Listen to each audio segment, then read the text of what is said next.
Урматтуу мекендештер, урматтуу телекөрүүчүлөр, сиздерди келе жаткан 2019 жаңы жылыңыздар менен куттуктайм.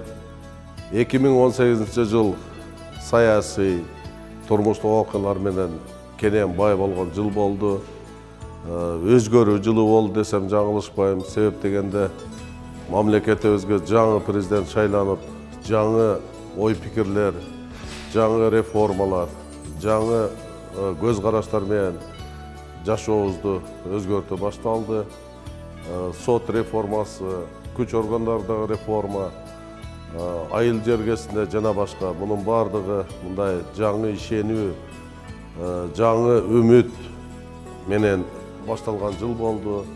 Элибизге, журтубузга, ар бир адамдын жашоо турмушунда жакшылык жылдардан болсун. Эли журтубузда, мамлекетибизде жакшылык болуп, бардык жагынан жетишкендиктер болсун.